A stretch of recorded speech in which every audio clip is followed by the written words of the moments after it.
Here are the top 5 AI news of this week, from Grok beating ChatGPT to Murati starting her own AI company. Yeah, I'm just wondering if Sam's sleeping with one eye open or two open eyes. Yeah, let's get into it.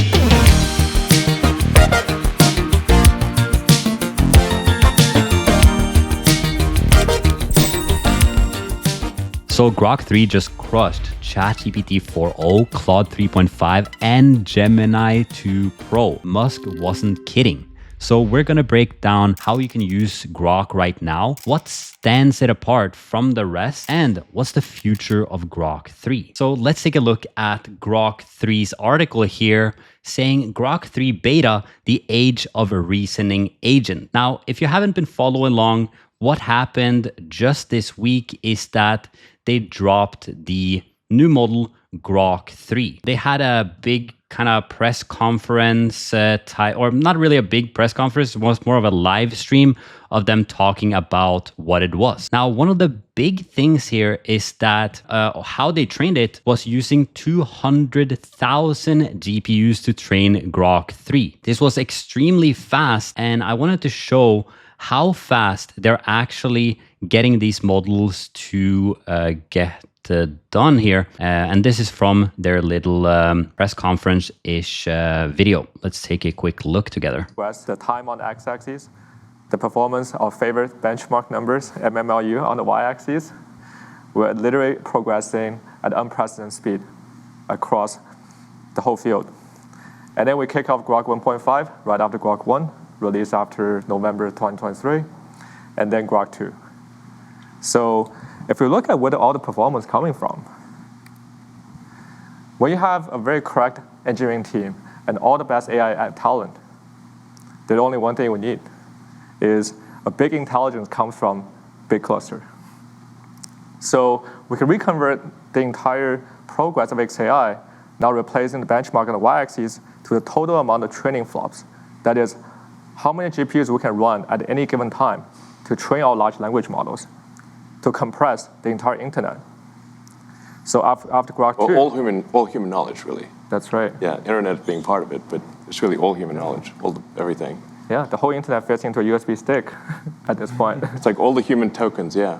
That's right. So one of the big things that they are basically very proud of is how fast it was to train them and how quickly they're able to ship the next model. Obviously, a lot of this takes a lot of computing power, and that's one of the big things that Elon has been working on. Now, one of the bigger things here is to see its benchmarks in comparison with other models. In this image here, you can see that Grok 3 has a performance on the Math 52 versus Gemini 2 Pro on the gray hair 36, DeepSeek V3 at 39.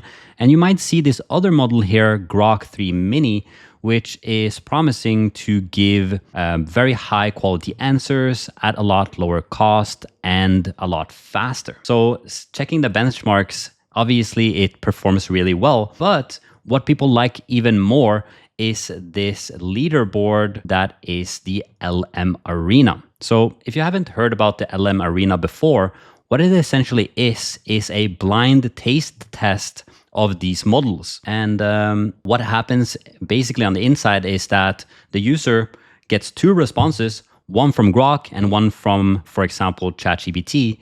And then the user can pick, I like the answer from this model instead of from this model.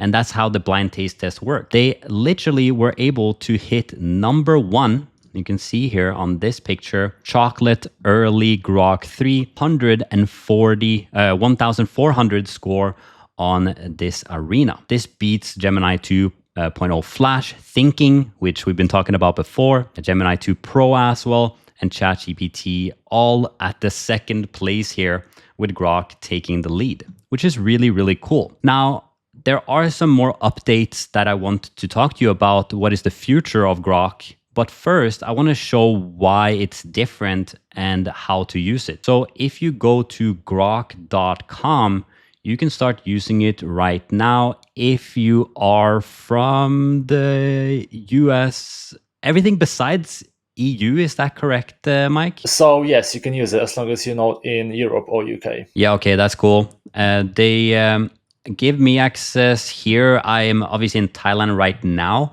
I know that Meta has a lot bigger security things when it comes to essentially you can't use it even if you have an account that is connected with your country. So they seem to be a little bit more lenient on the exact where to use it. Now, I tested it, and there's three big things with Grok in comparison to other AI models. And the first thing that I found is that they were really good at finding X posts. So one of the things I tested it on was give me the top 10 AI news today. And I was using the deep search model. If you don't know, it's the searching model essentially. And I was pretty impressed by seeing its thinking mode here, by finding 10 results and then browsing the results, actually looking into the article. Then they found even more results, browsing more. Then they actually search on X, which many platforms actually can't do, which is one of the major benefits here.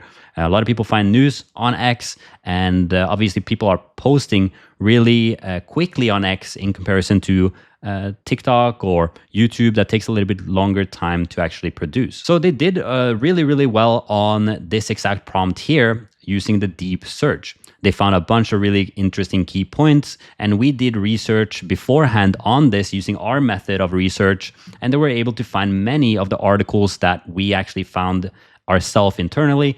Like, for example, it's funny that Grok AI recognized itself as the biggest news of this week. Obviously it does, right? Yeah, it just starts off Grok AI. And also Elon did this thing. Maybe he's just gonna juice it up with just Elon facts and stuff like that. Anyways, you have Murati and a bunch of these things we're actually going to talk about in this podcast here as well. And yeah, as a standalone researcher on a first prompt using deep search, it actually found really, really good articles that you could use for research. Here, even you have the table of recent AI news, and yeah, you could click these links, read a bunch of things, and yeah, that was really interesting. But the second thing that you can actually get it to do now is the think. So if you're not familiar with that, it's essentially a reasoning model, and what it does is it tries to give you the answer, but then it stops itself, and then it goes in a circle to figure out if the answer that it actually wanted to give you was correct or not. And when I used this, I used it on a pretty long prompt that we have tried to use inside of ChatGPT as well, but it's essentially turn this into a podcast outline where it finds relevant links and articles that we can open in new tabs, right? So I tried to make the actual segment here of, hey, this AI launches Grok with a bunch of different suggested topics that we can talk about. And here we found the big issue. The big issue being they suggest things that don't exist. So here, like tech blog analysis of Grok 3, they have like, open a tab with technical specs or benchmark charts, and yeah, that's fine. It can tell me a suggestion, but then what actually happened is I said to it, hey, I understand you want me to have all these suggestions, but can you actually find links to me that I can click and open myself? And it looked really good in the beginning, and then I started clicking on the links and we get the 404 not found. So this is one of the hallucinations within AI that essentially recreates links that it thinks actually exists online, and they don't. This we've seen before as well with other AI models. They pretty much all perform pretty bad at this exact task, and that was the last thing I was able to do with the think model here. But with that being said, yes, it performs exactly like the other reasoning model. It's actually the search. I was very, very impressed by how it did the search. I was also pretty impressed with the thinking model. Like it performs very similarly to ChatGPT o3. Now, one of the things that you can't do here is to do deep search and think at the same time. So if I click on deep search, it's going to only do that and only think and so forth. You also are not able to upload images or files if you're doing the thinking model. And I think that is the same in ChatGPT as well. And that might be just put the document first, then do a prompt, and then do the thinking model on top of it afterwards. So those were kind of the positives and negatives of it. Besides one last part, which is Grok is integrated with my favorite AI image generator, and that is Flux. Now, I tried to use Flux inside of X here, and as you can see, I generated an image of Elon Musk holding a gun and smoking a cigarette. So, yeah, it's famously not taking any copyright into consideration. If I do like Mickey Mouse holding a gun and fire in the back, it's probably going to make that. And also if I have like Hillary Clinton kissing Obama or something like that, or Scarlett Johansson would be the biggest one, I guess. You can make photos like that, which I don't really like that you can take people's likeness and use images of it. And also copyrighted materials like this in many other image generators, they're not able to do that. That's the plus and negatives of this new technology. I just wanted to share that you can actually do this. And also the image model is pretty good, but it was actually not so great on these examples here.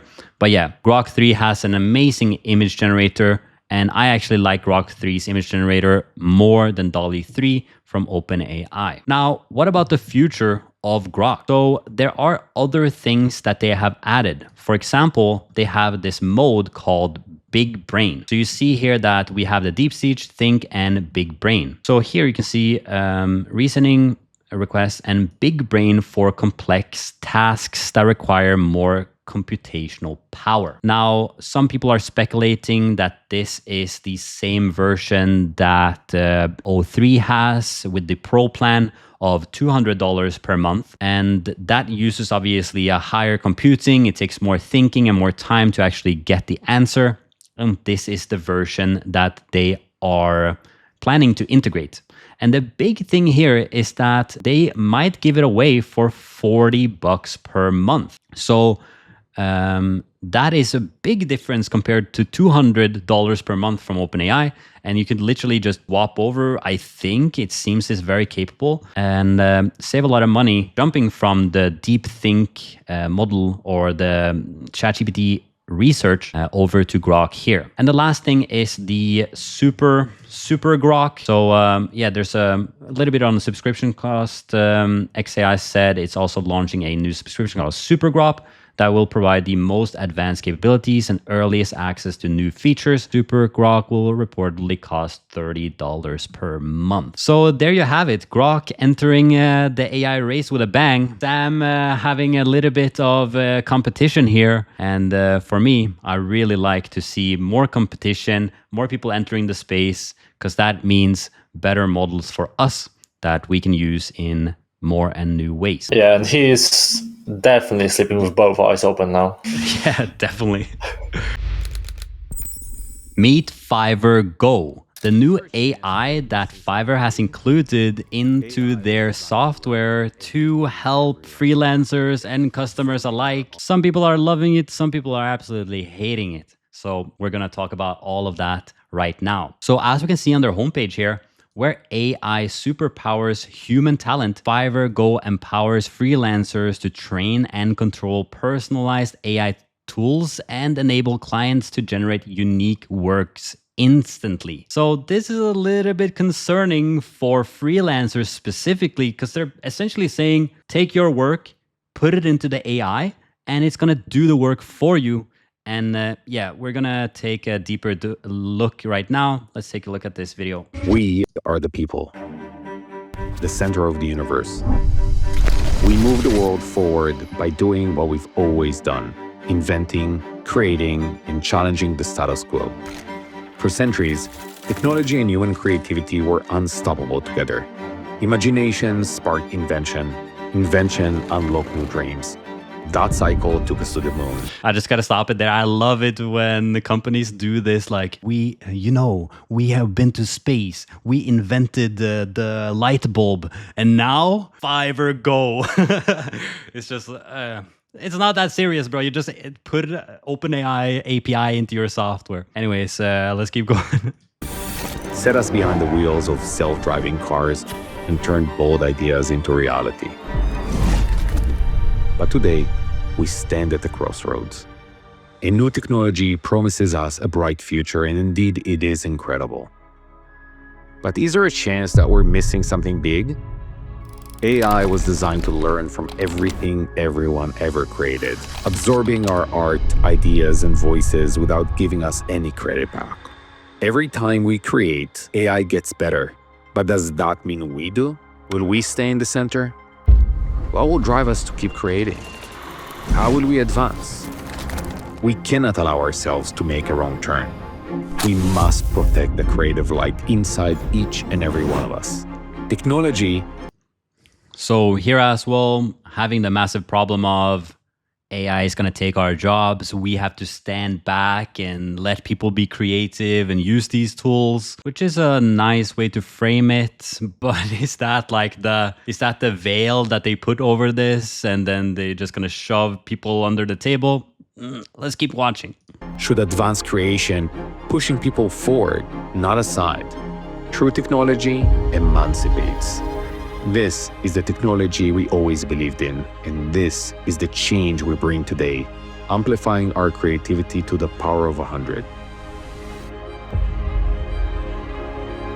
All right, I guess it's cute commercial. Didn't really talk much about exactly what it does. So let's talk about the 2 AI things that they've added into it. So the first thing, now generate custom images. What I want to get into specifically is there are 2 models. One of the is the personal creation model. Now, what this actually does, and I'll just read this here: authentically for you, maintain your creative integrity with tools that reflect and preserve your style. Okay. Faster results, happier clients. Generate work instantly to exceed client expectations and scale your business. So what it does in the back end here is that, and I've watched a couple of YouTube videos of freelancers not being so happy about this, is that essentially you ask, or the AI has a form where it starts to ask you a bunch of questions. What style do you write? What sort of format do you write it in?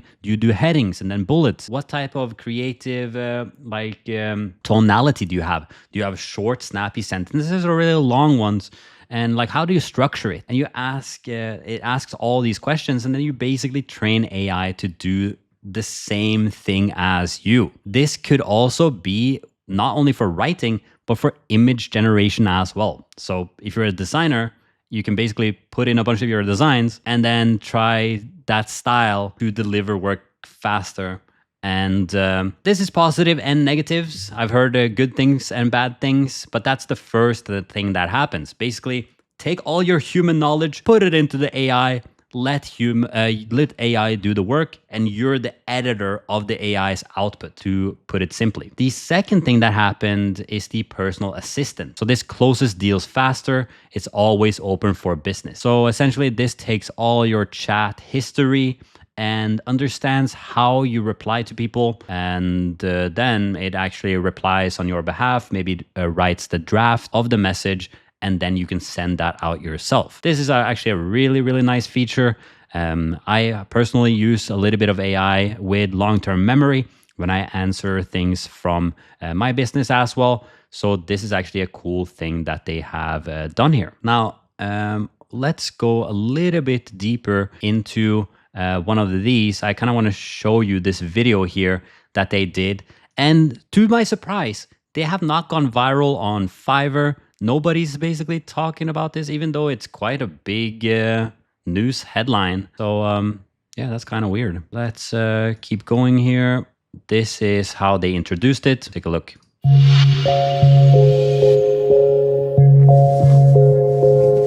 So here we are, and you're probably wondering what Fiverr Go is. Well, let me get right to it. Fiverr Go is an open platform for personalized AI tools. This means that from now on, freelancers on Fiverr will be able to create and train their own personal AI models. The AI creation model is trained on the freelancer's unique style. The talent has full control over their models and can fine-tune them to enable potential clients to experiment and generate instant creations. Clients don't need to be expert in prompting. All they need to do is choose the style of the freelancer that fits their needs and interact with their model using natural language. The result will be consistent and predictable each time. This saves both sides time and energy, giving them the confidence needed to work together. But more important, So that's kind of like what we said about, I didn't show this AI button in the top. And what is really interesting with this, but before that, Mike, can you check out what they said about the price split? Like they have some sort of revenue share or something like that if you're trained on these models while we watch this. Now, you can see the AI button in the top, and how I thought about it was that you can use the AI model, you can generate, and then you can actually buy what the AI has done, and you get a little commission for that. The same thing happens if you get the AI model, like this tab in the top here, to do, for example, an image. Then the customer can actually say, I want to do something similar, but I actually want the human to do the work. And then you actually start doing that. And one of the, well, I'm not sure if I'm going to talk about the pitfalls there, but from the writer's perspective, that might be a really bad idea, because ChatGPT outputs this really long text of 2,500 words. Then the customer says, yeah, I like this, but can you write this as a human? And then as a human, you don't agree with what ChatGPT has outputted. So it might be a really weird structure. It might be missing information, or maybe even the hook in the beginning of it is not really that great. And all of a sudden, you're just a human reworking AI content from a client that likes the AI content more than if you were to write it yourself from scratch. And this seems like some sort of matrix AI working for or a human working for the AI without actually having any creative satisfaction in the work itself, which is pretty bad in my opinion. Did you find anything about the revenue share, Mike? I didn't find anything on the Fiverr website. So I'm actually using Fiverr Go Assistant to give me an answer. And it says, unfortunately, provided information doesn't specify the exact commission percentage for Fiverr Go orders. So the answer is, we don't know. We don't know, okay. Can you keep searching, and I'll take a little bit more look here. Because they did say something about revenue share, like you can get equity in Fiverr as well. It sounds really interesting. Now, I think that thing, what isn't is, it? yeah, just try to find a little bit more info. So, yeah, the other thing, as you can see on this video, the personal assistant, we talked about that. You can see the exact chat here. And this is an AI assistant. I actually think this is quite nice because it helps you answer customer inquiries a lot faster. And that's obviously one of the best ways to use AI in my opinion. But Reddit, you know you can get some reliable information on Reddit, and they're going to be completely honest about what they think. So let's get into this one here. Discussion: as a buyer for over 10 years, Fiverr Go is another AI release with zero value. That was opinion here. The top comment here says, it just keeps getting worse and worse, but it seems buyers are genuinely happy. Just look at their Q4 35% in the past 6 months and maintain a 82% gross profit margin. Supposedly, Fiverr Go is designed to empower creators to train AI on their unique body of work, allowing them to retain full control over their creative process. There was one user that said, what about if I just leave? What if I just, say I've been using the platform for a while, and then you train that on your person or your AI avatar, your clone, or whatever they call it inside of Fiverr, and then you decide to quit, leave Fiverr and not use it anymore? Will that be something that is going to be taken into consideration? Can you sell yourself as a clone if the AI gets a little bit better over time? Yeah, some pretty dystopian future vibes here. Seeing a lot worse, maybe worse or better quality coming out from Fiverr. That's yet to be seen, of course. Now, there was one that actually had a very positive experience. So John here says, already using Fiverr Go, and this is how it looks interacting with one of my clients. It took more than 3 minutes to train, and then I manually modified some of the prompting. 10 minutes later, started working and interacting. This is so cool. So here, it's also really funny. I'm an architect from Norway, and I'm about to start building our own house, and then a bunch of different information. And then me, basically the AI, answering those questions really quickly, literally within a minute. So they don't even have to be there at the computer answering really quickly, customer support and things like that. So this guy actually really liked it and benefit to their work. So was there any more information on the revenue share? Not on the revenue share. There is obviously shares within Fiverr that can be given to top earning freelancers, but that's a separate program, separate from Fiverr Go. But I can find anything on the actual commission. I believe it will be the same because Fiverr, I think they take 20%, right? A fee for every sale. I think it'll be similar if the buyer decides to go ahead with it. Yeah. It probably is a little bit like similar to the pricing. Maybe when you select this option on the AI model, usually what we have in Fiverr is the basic cost, 20, standard is 40, premium is 100 or something like that. And maybe AI model cost like 35 or 5 or whatever the pricing tier is there. But apparently no revenue share, no split of that sort. So there you have it, Fiverr Go. I'm very curious to see what's going to happen here. I'm a little bit on the positive side of, hey, it's going to actually help the users. But I'm also a little bit on the side of, we don't actually use AI that much ourselves for generating output, like scripts and works and stuff like that, because it just isn't good enough. And so is this going to help in just mass spreading terrible, just worthless, garbage out in the world, and the people happily paying for it because they don't really know what is good content, what is bad content? That's yet to be seen. Do you have any other thoughts on it, Mike? As you say, it could lead to a lot of the just banned content being shared around on the internet. But at the same time, if everyone else is paying money and sharing AI content, it's going to be a lot easier just for us to go in and stand out just with human created content amongst all the sea of noise, of AI noise and stuff. So, there are good things and bad things about it, as always. And to me, it seems like, freelancers 100% rely at some point on AI, even if it's just a structure or something, and they're sending all the data to ChatGPT, and Fiverr is like, just give me some of that. I want that data. Yeah, exactly. I bet a lot of freelancers already use ChatGPT anyways, and maybe that's 100%. A way that they can kind of cross the path. Like, hey, I know you're using AI, but at least be transparent about it, and we're gonna use that. Yeah, that's definitely. Yeah, they're guaranteed to have a bunch of AI writers and stuff like that on there.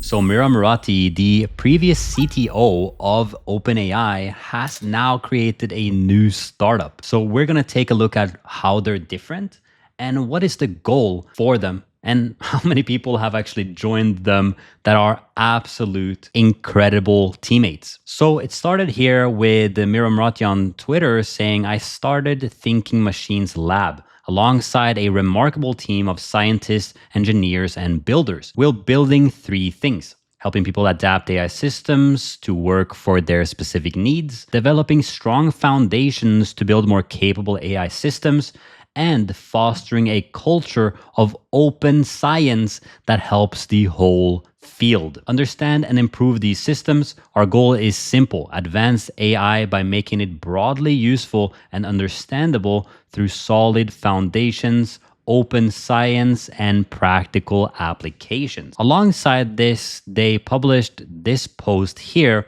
on thinkingmachines.ai, more on their mission and what they're trying to do. So one of the biggest things that they have been widely praised for is their commitment to open science through publications and code releases, while focusing on human AI collaboration that serves diverse domains. Our approach embraces co-design of research and products to enable learning from real-world deployment and rapid iteration. So one of the things that they're specifically working on is science and programming. And one of the most impressive things that she was able to do was to gather the team. As you can see here, and like I stated before, many of them have worked on very interesting businesses. And one of them that you might recognize if you've been following along in AI for a while, Barrett Soft. So he posted this that got 1 million views almost half a year ago now. And he wrote, "Hey everybody, I have decided to leave OpenAI. This was a very difficult decision as I have such an incredible time at OpenAI. I got to join right before ChatGPT and help build the post-training team from scratch with John Schulman. This is another character that we're going to see in a minute. I feel so grateful to have gotten the opportunity to run the post-training team and help build and scale ChatGPT to where it is today. Right now, feels like a natural point for me to explore new opportunities outside of OpenAI. This is a personal decision based on how I want to evolve the next phase of my career. I'm very grateful for all the opportunities, etc., etc., etc." So this was a pretty good breakup overall, but it came alongside a lot of other breakups. If you might recognize of this time period was also where Ilya Sutskever was also deciding to leave OpenAI to start his own company, Super Safe Intelligence. And that was one of the bigger things that was talked about at this period was the safety of OpenAI and ChatGPT and the point of let's build faster, better, and don't really think about the safety of the model. And we might build AGI, but it's not going to be based on the principle of safety and alignment that Ilya was kind of rubbed the wrong way. For Sam, obviously, this is a little bit of a people are leaving, especially when Ilya, that you can see here, was part of the core four, or like their core team that they were kind of headlining with when they started OpenAI, and like this is the core team and we are going to bring you AI and AGI for the future. But now Ilya is gone and saying, hey, I want to work on this other thing, and Mira is gone as well, leaving only Sam and Greg. Greg is currently on vacation. We haven't heard from him in a long time. So I guess we just put an X and the rest is just Sam. You can put question mark around this because I don't think he left like officially. She's just on holiday, right? Yeah, he's so, just on holiday. Question mark. Yeah, question mark. What is Greg really thinking now? He's on holiday and yeah, he's coming back and he's maybe going to join, maybe not going to join. My stance on it before was it seems like they're pretty tight, but you never really realize what's going on behind the scenes. So does he come back? Does he not come back? This picture here aged like milk. And we did actually have a little bit of a statement from Mira when she left about 4 or 5 months ago. And one of the things was that Murati had the following grievances with OpenAI and Sam. Nothing was open source, research was hardly shared, they did not release multimodality quickly enough, code quality was bad/no frameworks for model development. It's been said multiple times that OpenAI insiders that most code is just cobbled together. And the last thing, too little real-world testing and too restricted models. Seeing that she's now focusing heavily on open sourcing it, releasing pages, releasing code to the world so we can all work together seems more maybe internally gratifying, and to bring this to the world as a whole for free might be one of the things that is, just internally gratifying for her, and wanted to make this company with a lot of other really great minds in this space. I didn't really talk that much about John Schulman, but he also had this statement saying, excited to build a new AI research lab with some of my favorite former colleagues and some great new ones. Looking forward to sharing more in the coming weeks. And if you don't know, previously, he was a co-founder of OpenAI, where he led the creation of ChatGPT. And from 2022 to 2024, I co-led the post-training team. So that was with the other guy we were just talking about. That is Barrett Soft, that they worked together on this and now are able to work together on this as well. They obviously haven't done much yet that they are sharing, but to see this come together, Mira obviously being a very good front runner of this, bringing together her great colleagues to make this new and AI safety first open source. It's just beautiful to see. Very glad to see her back and working on very important things.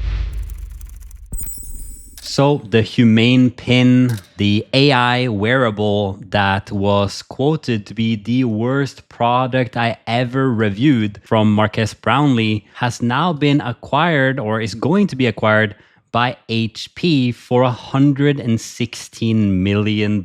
So we're going to take a look into why actually the Humane pin was bad and it was one of the worst products reviewed, to what HP actually sees in the company and why they bought it, and a little bit of info on that deal as well. So let's start off with what is actually the Humane pin. So you can see here that it was a pin that you can strap onto your clothes with a magnetic back that had a battery inside of it. And one of the bigger issues here was that the battery, and especially fit within clothes, you could see that it started to heat up pretty bad. Also, the battery life started going really quickly down.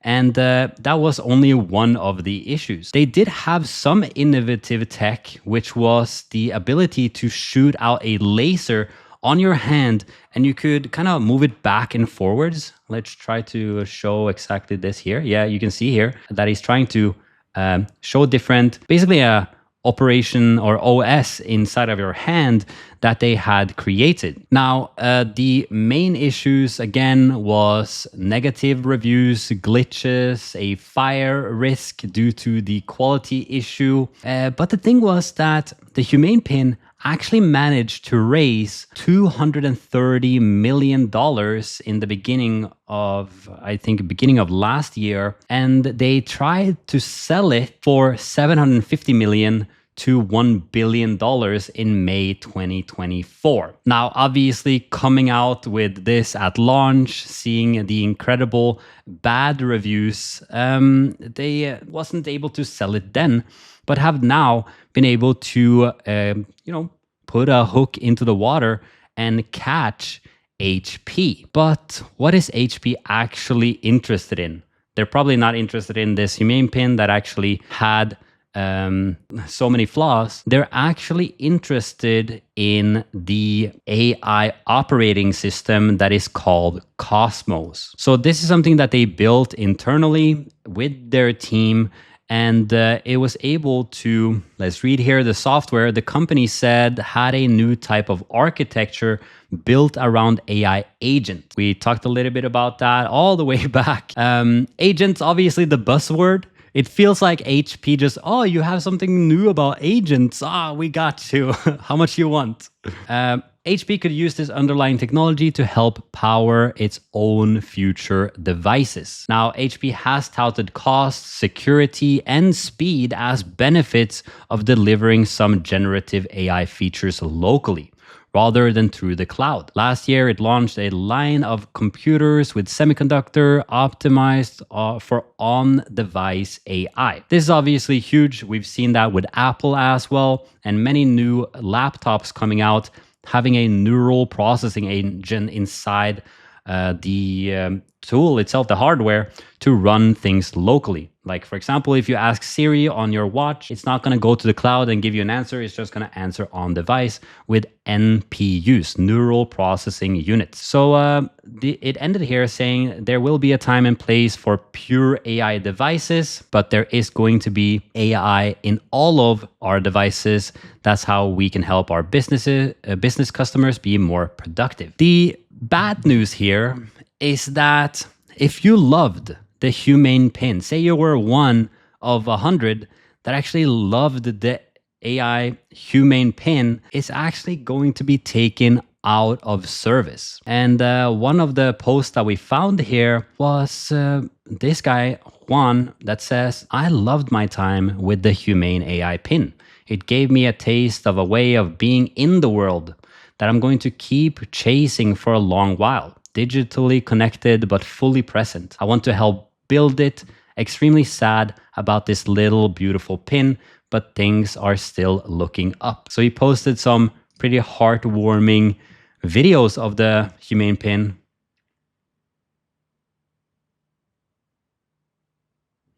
Okay, we're gonna get copyright claimed on that one, but keep going. So here he's actually filming with a Humane pin, having a good time. And of course, one of the missions was to reduce screen time and to have this pin, order food online for you, order an Uber online, and pick you up and not actually use your phone that much. But as we have realized with these AI wearables, they're not really fit out to do that yet. There's another video.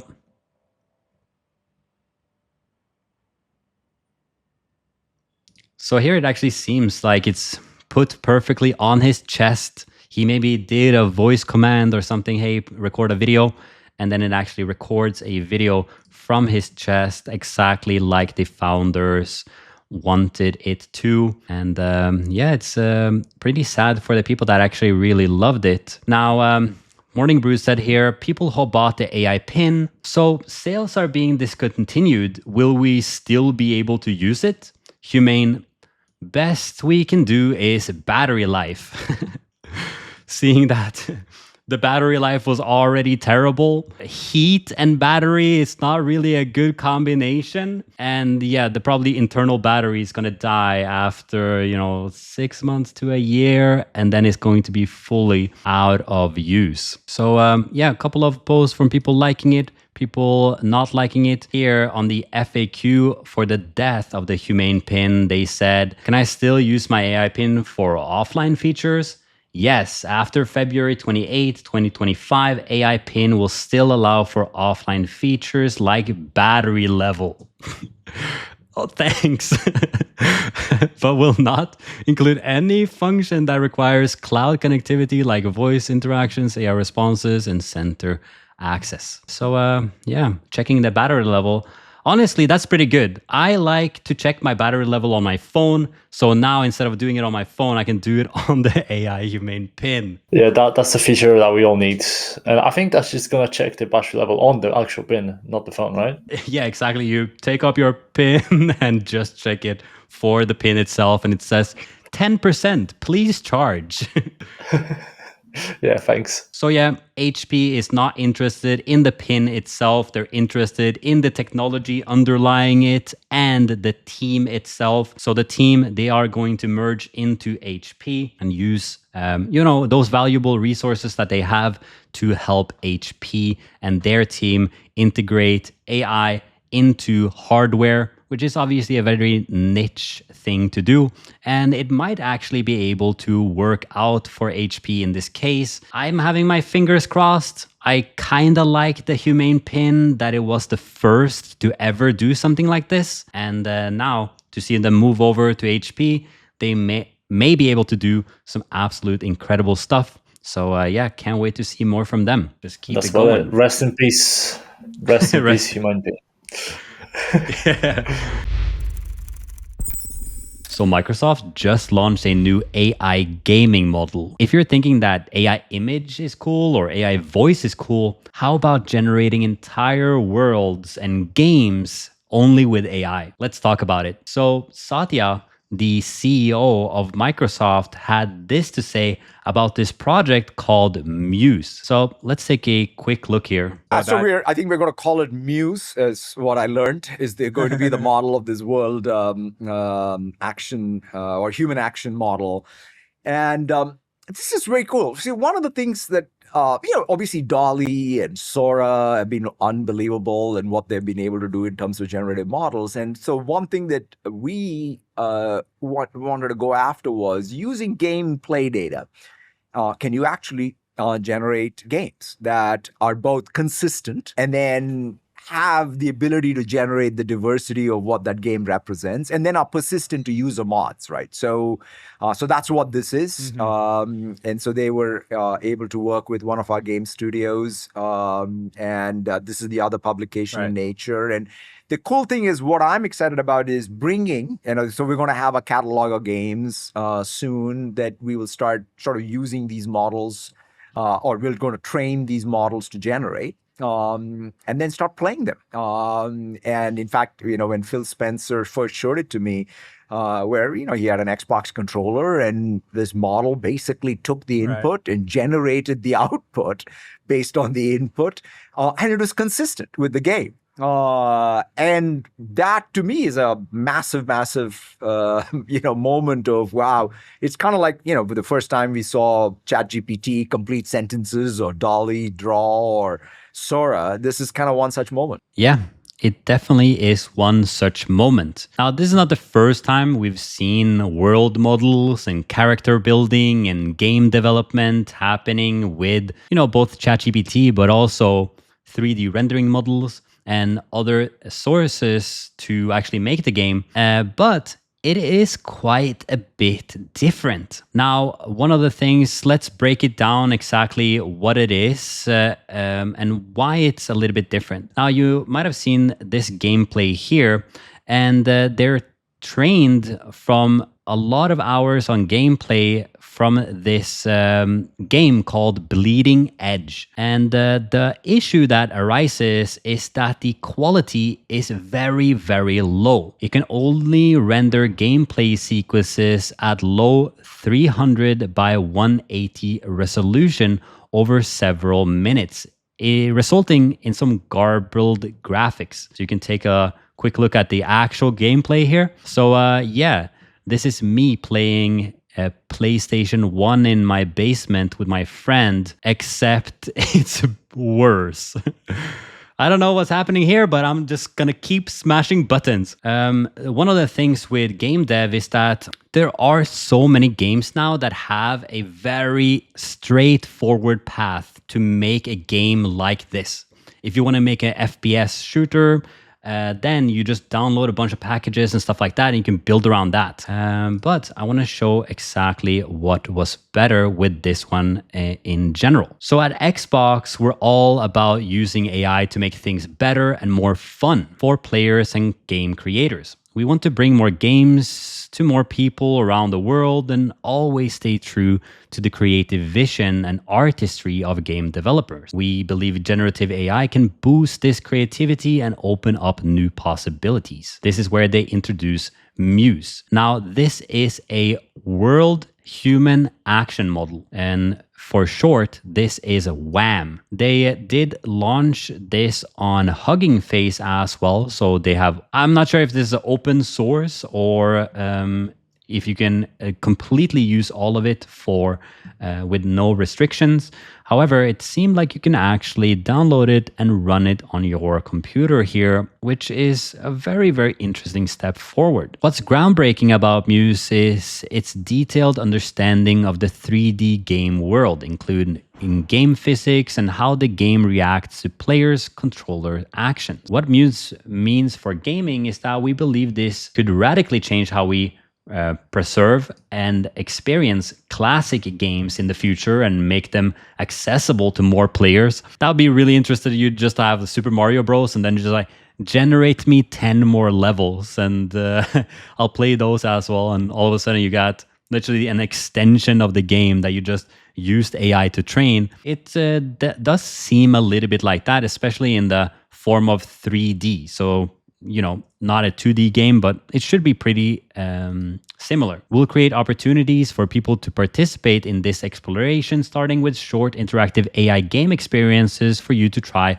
on Copilot Labs very soon. They had a quick video that Satya shared here, and he says, let's play Bleeding Edge. And here it is creating some game experience. And here there isn't really much going on right now on the video itself, except it's actually just making the game, playing at 10 FPS, 300 resolution, coming soon to Copilot Labs. Needless to say, it's obviously a very, very interesting thing to happen. And just as image generation has become better, it's obviously impossible to say better, but essentially AI image generation is so good now that it's better, quote unquote, than photographers, graphical designers, even text image generation is so good now. The same is happening with voice as well, having ultra realistic voices that you can clone from other people. This is obviously at like a level 8. It's not like a level 10 yet that you can't hear that it's not me and it's a clone. But to see this come into gameplay kind of paints the picture that we are going to have an AI generated operating system in the future. This is one of the things that I've been looking at, where right now you have apps on your computer, say for example Photoshop, but in the future, what I think basically the reality of the future and coding and programming and stuff is that instead of saying I'm going to click on Photoshop, you just tell the AI, make me a Photoshop clone. Or you can even tell it, I want to edit this image to become this other thing. And to see this entering the gameplay space is just absolutely beautiful. Because imagine you can create a game and then you can edit the game with natural language. So you can basically say, hey, I want a box over here. Hey, can you make this a little bit more Italian? Can you make this a little bit more, French or whatever? Put some baguettes over there. And technically, you could probably do that. Now, there is a hot take here from Sean that said, as someone who watches this space closely, I'm not convinced that this will revolutionize game dev workflows. He says that the experts seem to agree with me. Mike Cook points out this is nowhere near AI actually designing games, which is really what we want to see. And I'm gonna absolutely slaughter this name. Raised the practical question, what studio has 7 years to train an AI model like this? So that's one of the things. It actually took 7 years of gameplay data to actually generate not even that realistic video game footage. Of course, it's pretty impressive, but it's not really that impressive if it takes 7 years. But we're only in the beginning phases of this, so I don't take that really that deep into heart. The telling tale, Microsoft wouldn't ever confirm if Xbox devs plan to use it. The fundamental challenge for AI in creative spaces remains. Truly innovative game designs comes from breaking rules and introducing novel concepts, exactly what current AI struggles with. I'll be watching to see if Muse 2.0 can break beyond its training limitations, but for now, file this under cool tech demo rather than game-changing tool. And that brings us to just what is interesting game design and what are interesting games. I can take easily seeing Fortnite and the rise of battle royale games was just the simple idea of a world that is closing in on each other and having a little bubble at the end. We also had an amazing launch of a new game this year called Balatro. Did you hear about this one, Mike? Balatro. Oh, no.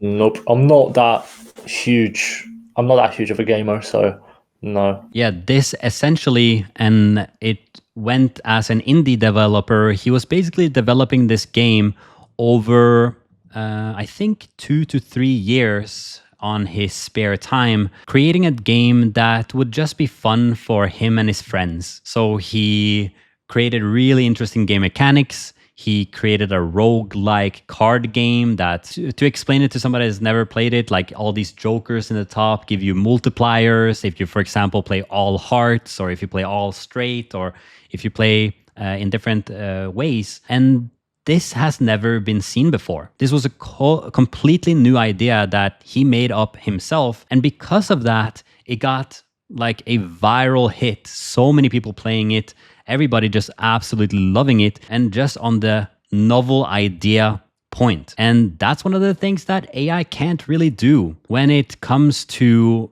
we've found that in many areas, they are really good at doing things that's been done in the past for years and years and years, taking that inspiration and just making it better. But when it comes to truly novel ideas that we haven't seen before, that actual humans are going to play and the humans actually might find interesting, that's going to be a different challenge. The thing is though, that even though this model here is not the greatest that we've seen so far, it looks pretty grainy, it's only the first step towards an AI world with AI games and AI social media content, AI jobs, AI agents, and all of these things. And seeing that AI can create this at a speed that is way faster than many game developers, they could be able to create a game that might have novel new ideas, ship that to the world, and see if the world actually likes it, then take the feedback from that and iterate back on the idea itself, making a perfect closed feedback loop on making the most viral game of all time. So we've talked a lot about AI images, AI video, but here we have more AI games. So wanted to bring this one to you. Hopefully some of you can benefit from this. I don't even know if it's available. I obviously didn't research this as far as that. But like the one use case that you talked about that I didn't actually find anywhere is like you can have a game, and obviously you can have different levels and stuff. But then if the AI model you can just prompt it to generate more levels for you based on the game. That's such a good use case. And like even if it's like extra paid feature, like I'll be happy to just pay for it, right? For AI to generate more levels for me so I can enjoy the game for longer. So yeah, it's such a cool use case. Yeah, that would be amazing. I know a lot of game developers, they generate the first part of the game, and the last part of the game is kind of like you maybe should integrate a new mechanic or something like that when you're actually late in the game. And like the beginning of the game is really fun, but then it kind of tapers off at the end. If there are ways to use AI to actually make the end of the game even more fun, that will obviously be really, really interesting. So yeah, we'll stick a pin in it for now and keep everybody updated. So there we have it. Another episode in the box. Thank you so much, AI mates, for joining us. This releases every single weekend. So, check your subscription box and go to our channel and watch the latest and greatest from the AI news. We might not be the people that brings you the absolute best and most accurate information, but hopefully you like to chill out here with us and, kind of like you're hanging out with friends in AI. Thanks, guys. See you next week. Thank you so much, AI mates. I'll see you in the next one. Peace.